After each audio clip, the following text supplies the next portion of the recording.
datang di Bikas, Bincang-Bincang Podcast Santo Paulus. Podcast perdana SMPK Santo Paulus. Perkenalkan, nama saya Josefa Kanestiva Putri. Dan saya Kelly Catherine. Hari ini kita kedatangan Suster Lucia Bude, SPC, selaku Koordinator Unit Karya Jakarta. Suster, boleh dong perkenalkan diri ke teman-teman Paulinians yang lagi nonton video ini. Oke. Terima kasih. Nama saya Suster Lucia Munde, SPC. Saya ditugaskan oleh pimpinan sebagai Koordinator Unit Karya Sekolah Santo Paulus di Jakarta. Terima kasih Suster. Nah, hari ini kita bakal tanya-tanya mengenai Suster dan latar belakang sekolah SMPK Santo Paulus nih. Ya, langsung aja ya.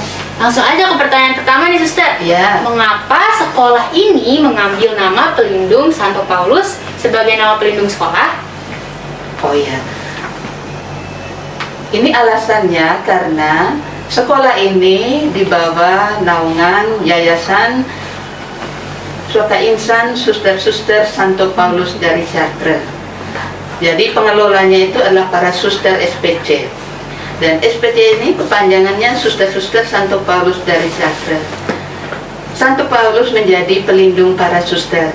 Maka semua karya pelayanan para suster termasuk sekolah Santo Paulus kita ini diberi nama Santo Paulus. Oh, begitu ya, benar juga ya ternyata. Nah, lanjutnya, bagaimana sejarah dan berdirinya sekolah Santo Paulus nih di Jakarta? Oh ya, sejarah berdirinya begini. Biasanya para suster memulai suatu karya di mana saja itu atas undangan uskup. Demikian juga untuk sekolah kita. Pada tahun 1984, Uskup Leo Sukoto SJ, Uskup Keuskupan Agung Jakarta, mengundang para suster SPC ke Jakarta untuk memulai karya pendidikan di Sunter ini. Dan pada tanggal 19 Januari 1986 diadakan peletakan batu pertama itu oleh Bapak Wali Kota Jakarta Utara, Bapak Mulyadi. 1 tahun kemudian, yaitu pada tanggal 12 Februari 1987, pembangunan gedung selesai dan diresmikan oleh Monsignor Leo Sukoto SJ selaku Uskup Keuskupan Agung Jakarta. Dan pada tahun yang sama, penerimaan murid untuk TK, SD, dan SMP. Demikian sejarahnya.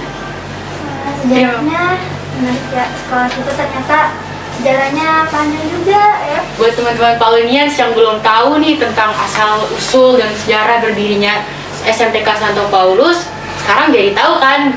Terima kasih dengan Suster Lucia Mude yang udah memberi kita pengetahuan tentang latar belakang sekolah SMPK Santo Paulus. Next aja nih, kita langsung ke pertanyaan selanjutnya. Suster, apa sih landasan spiritual yang dijadikan fondasi atas berdiri dan berjalannya sekolah Santo Paulus?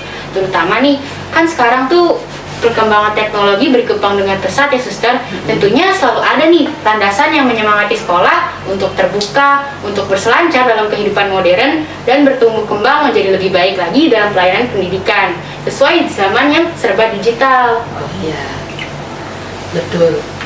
Sejak awal pendidikan ini mengambil moto yang sama dari moto para suster SPC. Ini suster melihat ketika suster datang di sini ada tulisan moto tersebut, yaitu Travail, Simplicite, dan Regulite. Itu yang menjadi landasan spiritual pelayanan para suster, dengan harapan bahwa semua insan Paulinian, artinya semua yang mengambil bagian dalam pelayanan para suster mempunyai semangat ini. Travail itu artinya kerja keras. Diharapkan bahwa sungguh-sungguh kita mau bekerja, berjuang bila ingin mencapai apa yang kita harapkan, yang kita cita-citakan. Ya, sama kalian kalau ingin sukses, ya diharapkan bahwa kalian harus berusaha.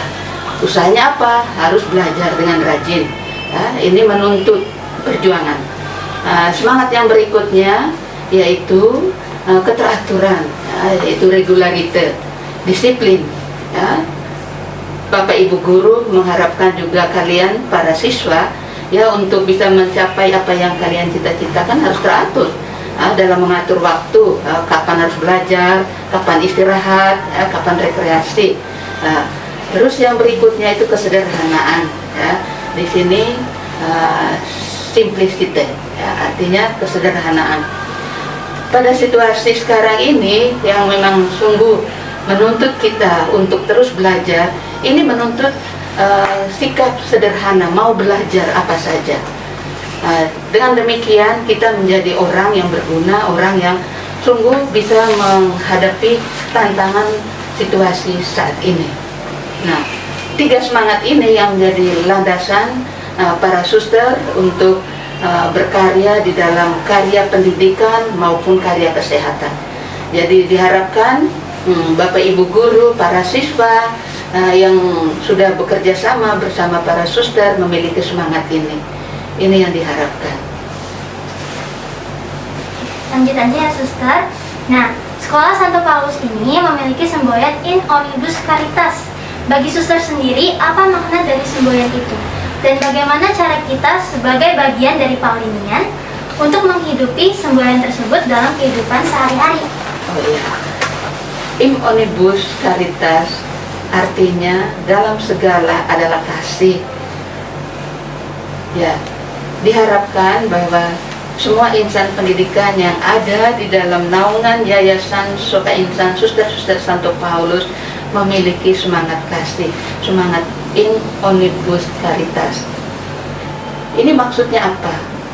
Bahwa di sini tidak ada yang lebih, memang lebih dalam kemampuan, dalam intelijen, tetapi tidak ada yang tertinggal sama sekali. Misalkan di kelas ya diharapkan kalau ada teman yang kesulitan di dalam belajar, bagi yang mampu diharapkan membantu, memberikan perhatian, memberikan spirit, dukungan agar bisa maju bersama. Demikian juga dalam relasi dengan sesama guru, karyawan, tenaga pendidik yang ada di sini. Suster sungguh merasa perlu mengutamakan suasana kasih In Omnibus Caritas ini. Mengapa?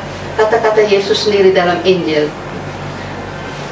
bila kamu memperhatikan atau melakukan pelayanan kasih, kamu akan disebut murid-muridku.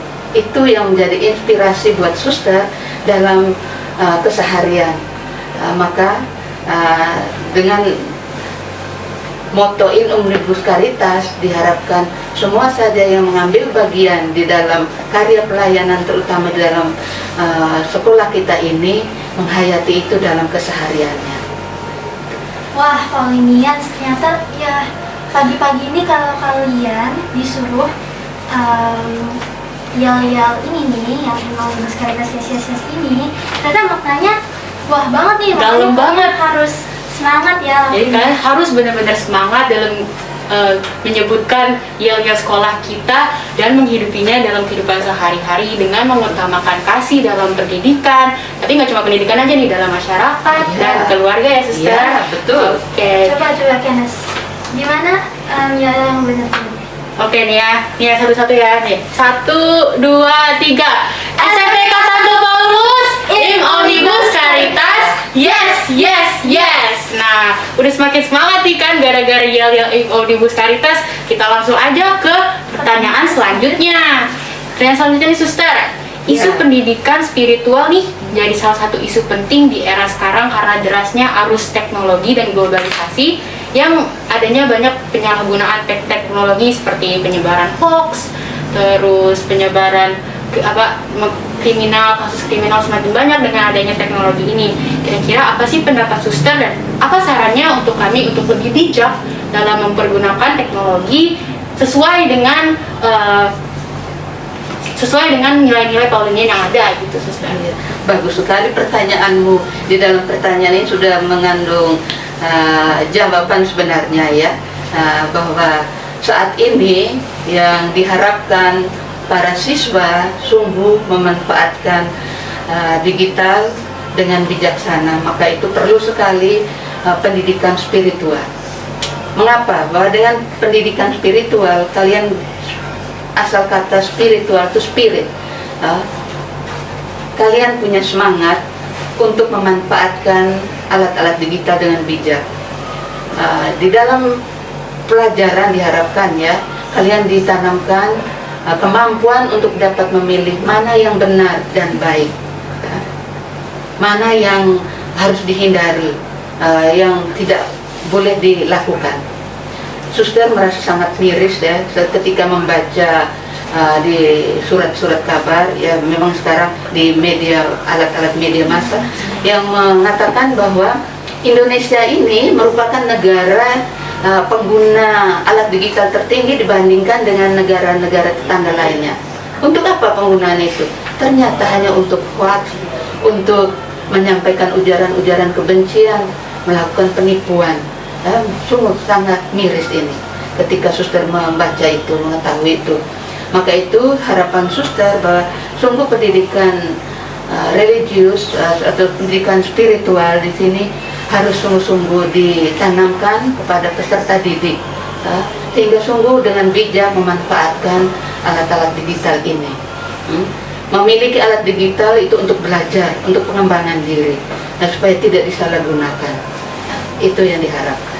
Nah, paling sekalian sebagai murid sekolah SMPK Santo Paulus ini harus bijak nih dalam menggunakan teknologi seperti apa yang dikatakan suster. Oke, lanjut aja ya suster. Ya. Nah kan bentar lagi nih bakal ada pesta nama pelindung sekolah ya suster. Ya. Pesan apa yang ingin suster sampaikan kepada kami dalam rangka pesta nama pelindung sekolah Santo Paulus pada tahun ini? Oh iya. Pertama-tama suster mengucapkan ya selamat pesta Santo Paulus pada tanggal 25 Januari 2022. Pesan suster, hidupkan semangat Paulinian, simplicity, travel, regularity dalam keseharianmu. Ini baik kepada para siswa maupun kepada Bapak Ibu guru, staf yang ada di unit karya Sekolah Santo Paulus Jakarta. Sekali lagi, selamat pesta, salam in omnibus caritas. Terima kasih suster. Nah, sekian dari podcast hari ini dengan saya Josefa Kanestiva Putri Dan saya Kelly Catherine. Kami pamit undur diri dalam acara podcast hari ini. Sampai jumpa.